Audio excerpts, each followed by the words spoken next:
ಓಂ ಗಂ ಗಣಪತಾಯೇ ನಮಃ. ಶ್ರೀ ಗುರುದೇವ ರುದ್ರಾಯ ನಮಃ. ಎಲ್ರಿಗೂ ನಮಸ್ಕಾರ ಸ್ನೇಹಿತರೆ, ನಾನು ನಿಮ್ಮ ಪ್ರಕಾಶ್. ಸ್ನೇಹಿತರೆ, ಇಂದು ನಾನು ನಿಮಗೆ ಅಘೋರಿ ಶಾಬರಿ ವಶೀಕರಣ ಮಂತ್ರ ತೊಗೊಂಡು ಬಂದೀನಿ. ಸ್ನೇಹಿತರೆ, ನಾವು ಇಷ್ಟಪಟ್ಟವ್ರನ್ನ, ಅಂದರೆ ನೀವು ಯಾರನ್ನು ಇಷ್ಟಪಡ್ತೀರೋ ಅವರನ್ನು ನೆನೆಸ್ಕೊಳ್ತಾ ಕೇವಲ 221 ಸಾರಿ ಮಂತ್ರ ಪಠನೆ ಮಾಡಿದರೆ ಸಾಕು, ಅವರು ನಿಮಗೆ ವಶೀಭೂತರಾಗ್ತಾರೆ. ಬನ್ನಿ, ಅದು ಹೇಗೆ ಏನು ತಿಳ್ಕೊಳ್ಳೋಣ. ಅದಕ್ಕೂ ಮುಂಚೆ ನನ್ನ ಚಾನಲ್ನ ಸಬ್ಸ್ಕ್ರೈಬ್ ಮಾಡಿಲ್ಲ ಅಂದರೆ ಸಬ್ಸ್ಕ್ರೈಬ್ ಮಾಡಿ, ಲೈಕ್ ಮಾಡಿ, ಶೇರ್ ಮಾಡಿ, ಹಾಗೆ ಬೆಲ್ ಐಕಾನ್ ಬಟನ್ ಪ್ರೆಸ್ ಮಾಡೋದನ್ನ ಮರಿಬೇಡಿ. ಏಕೆಂದರೆ ಮುಂದೆ ನಾನು ಬಿಡೋ ವಿಡಿಯೋ ಎಲ್ಲರಿಗಿಂತ ಮುಂಚೆ ನಿಮಗೆ ಬಂದು ಸೇರುತ್ತೆ.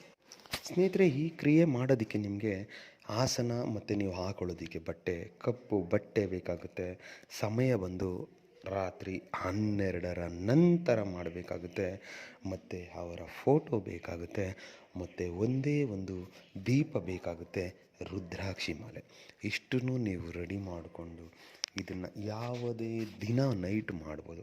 ಏಕೆಂದರೆ ಅಘೋರಿ ಶಾಬರಿ ಮಂತ್ರ ಇರೋದ್ರಿಂದ ಈ ಕ್ರಿಯೆನ ನೀವು ರಾತ್ರಿಯ ಸಮಯದಲ್ಲೇ ಮಾಡಬೇಕು. ರಾತ್ರಿ ಅಂದರೆ 12ರ ನಂತರನೇ ಮಾಡಬೇಕು. ಈ ಕ್ರಿಯೆ ಮಾಡುವಾಗ ಸ್ನೇಹಿತರೆ, ನೀವು ಇರುವ ರೂಮ್ ಆಗ್ಬೋದು, ಜಾಗ ಆಗ್ಬೋದು, ಯಾರೂ ಇರಬಾರ್ದು. ಮತ್ತು ರೂಮಲ್ಲಿ ಮಾಡ್ತಾಯಿದ್ರೆ ಎಲ್ಲ ಲೈಟ್ಸ್ ಆಫ್ ಆಗಿರಬೇಕು. ಓನ್ಲಿ ದೀಪ ಮಾತ್ರ ಉರಿತಾ ಇರಬೇಕು. ದೀಪವನ್ನು ಹಚ್ಚಿ ನೀವು ಉತ್ತರ ದಿಕ್ಕಿಗೆ ಮುಖ ಮಾಡಿ, ಕೆಳಗಡೆ ಕಪ್ಪು ಬಟ್ಟೆ ಆಸನ ಹಾಕ್ಕೊಂಡು, ನೀವು ಕಪ್ಪು ಬಟ್ಟೆ ಹಾಕ್ಕೊಂಡು ಕುಳಿತುಕೊಂಡು ಅವರ ಫೋಟೋವನ್ನು ನಿಮ್ಮ ಮುಂದೆ ಹಿಡಿ. ರುದ್ರಾಕ್ಷಿ ಮಾಲೆಯನ್ನು ಹಿಡ್ಕೊಂಡು ನಾನಿವಾಗ ಏನು ಮಂತ್ರ ಕೊಡ್ತೀನೋ ಆ ಮಂತ್ರವನ್ನು ನೀವು 221 ಸಾರಿ ಪಠನೆ ಮಾಡಬೇಕಾಗುತ್ತೆ. 221 ಸಾರಿ ಪಠನೆ ಮಾಡಿ ಆದ ಮೇಲೆ ಆ ಫೋಟೋಗೆ 3 ಸಾರಿ ಅಭಿಮಂತ್ರಿಸಿ ಎಂದು.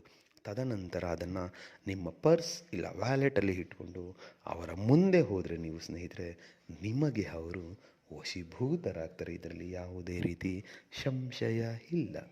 ಅದಕ್ಕೆ ಮಂತ್ರ ಹೀಗಿದೆ: ಓಂ ನಮೋ ಸಿದ್ಧಿ ಸಿದ್ಧೇಶ್ವರಾಯ ಅಮುಖಿ ಮಂ ವಶಂ ಕುರು ಕುರು ಸ್ವಾಹ.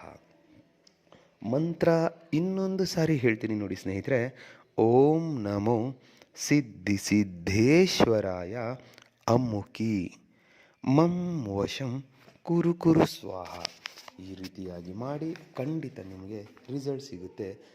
ಎಲ್ರಿಗೂ ಒಳ್ಳೆಯದಾಗಲಿ. ನಮಸ್ಕಾರ.